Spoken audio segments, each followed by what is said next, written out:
सुरेंद्र राजपूत, ये पीडीए जो ये फॉर्मूला है, ये तो आजकल फॉर्मूला चोरी भी, ये आरोप विपक्षी खेमे में बड़े जबरदस्त लग रहे हैं। आप मुफ्त में कुछ चीजें देते हैं तो अरविंद केजरीवाल कहते हैं कि जी हमारे नकल कर रहे हैं। अब क्या अखिलेश यादव दरअसल आपकी नकल कर रहे हैं? इसलिए मैंने 13 मई का वो बयान का जिक्र किया राहुल गांधी का कि ये दलितों, पिछड़ों, गरीबों की ताकत की जीत है क्रोनी कैपिटलिज्म की शक्ति पर। तो ये तो आप लेकर चले थे ये सामाजिक समीकरण, अब वही चीज अखिलेश यादव भी कह रहे हैं। कैसे पढ़ते हैं, देखते हैं इसे?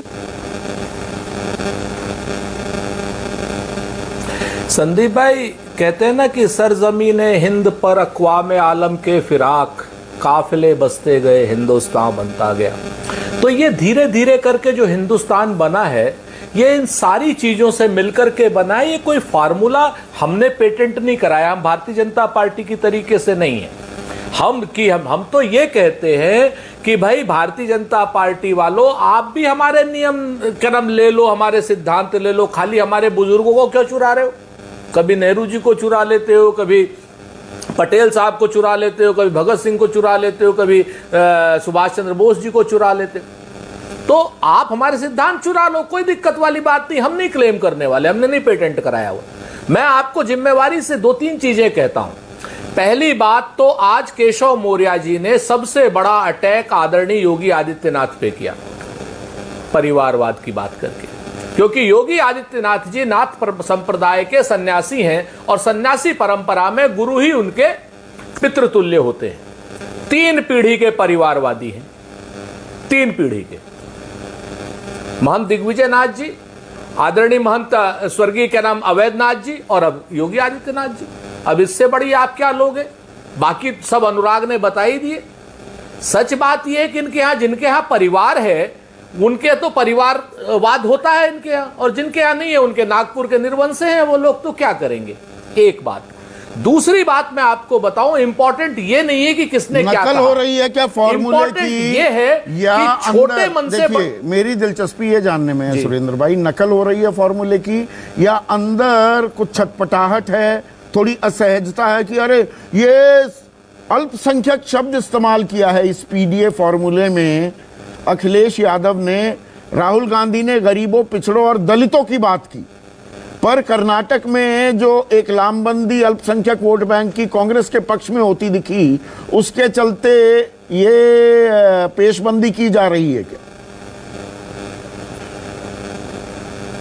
कांग्रेस को कर्नाटक सहित पूरे देश में हर वर्ग का, हर जाति का, हर धर्म का वोट मिलता है, बिल्कुल बहुत स्पष्ट रूप से। हम इस तरीके की बात नहीं करते। हां, हम ये जरूर बात करते हैं कि जो दलित हैं, जो पिछड़े हैं, जो अल्पसंख्यक हैं, इन सबको इनका वाजिब हक मिले।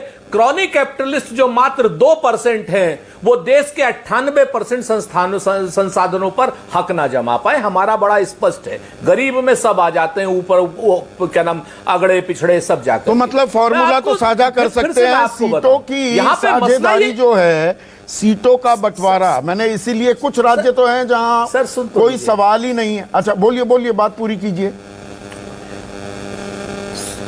हाँ, मैं आपसे 2-3 बातें कह रहा हूं। मैं आपसे ये कह रहा हूं कि ये जो गठबंधन हो रहा है, ये गठबंधन मात्र विपक्षी दलों का गठबंधन मत समझिए आप। ये गठबंधन जनता का गठबंधन है, गरीब का गठबंधन है, बेरोजगारों का गठबंधन है, महंगाई से त्रस्त महिलाओं का गठबंधन है, नौकरी न पाने वाले युवाओं का गठबंधन है, ओआरओपी न पाने वाले भूतपूर्व सैनिकों का गठबंधन है, सीआरपीएफ में पेंशन न मिलने वाले लोगों का क्या नाम सैनिकों का गठबंधन है, और ये जो नौकरी पेशा लोग हैं उन सब का गठबंधन है। गठबंधन जनता के दबाव में बनता है, गठबंधन अपने आप नहीं बनता है। आज की डेट में संविधान के ऊपर संकट है कि 9 साल हो गए राजनीतिक हाशिए पर पड़े, साथ नहीं आए तो बीजेपी का विजयी रथ आगे बढ़ता चला जाएगा। सुन लीजिए, मैं आपकी बात से जिम्मेवारी पूर्ण तरीके से सहमत होता हूं। आप कुछ कह लीजिएगा मेरे को, आप कुछ भी मेरे ऊपर आप जिसको कह सकते हैं सूक्ष्म छिद्रावेषण कर लीजिएगा। बिल्कुल मजबूरी है हमारी मजबूरी है इस वक्त देश के आईन को, संविधान को बचाने की। हमारी मजबूरी है इस वक्त देश के लोकतंत्र को बचाने की, क्योंकि लोकतंत्र और देश का संविधान ये दोनों खतरे में बहुत बुरी तरीके से आ गए हैं और राजनीति ही इसका जवाब देगी। तो हम ये मजबूरी भी है हमारी कि हां, लोकतंत्र को बचाने के लिए हम बिल्कुल इकट्ठे होंगे। चलिए, गठबंधन बन रहा है, संवैधानिक संस्था स्वतंत्र है ना? आप मुझे एक बात, एक मिनट सुनिए ना जी। गठबंधन बन रहा है, बनता है कि नहीं, 5 दिन बाद काफी कुछ तस्वीर साफ हो जाएगी, पर उसमें सबसे बड़ा पेंच सीटों का बंटवारा नहीं है क्या?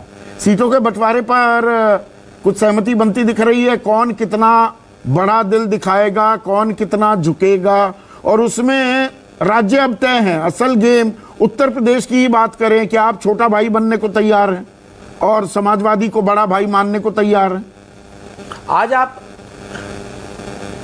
यहां पर संदीप भाई, छोटे भाई और बड़े भाई की बात ही नहीं है। यहां पर तो अहंकार के खिलाफ गठबंधन बन रहा है, और अहंकार के खिलाफ गठबंधन अहंकार से नहीं बन सकता, अहंकार त्याग करके बनेगा।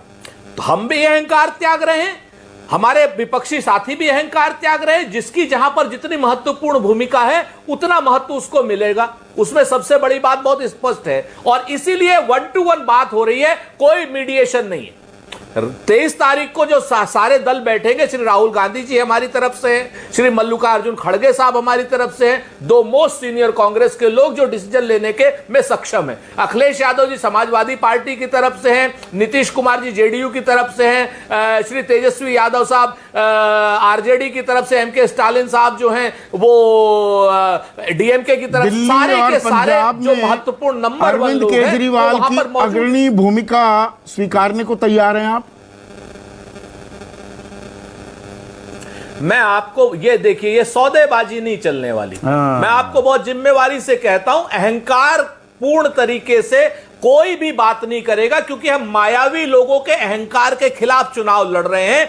कोई मायावी लोगों के माथे पर तीर मारेगा, कोई भुजाओं पर, कोई छाती पर, कोई जंघाओं पर, और राहुल गांधी जी नाभि में तीर मारेंगे, यह बिल्कुल तय है।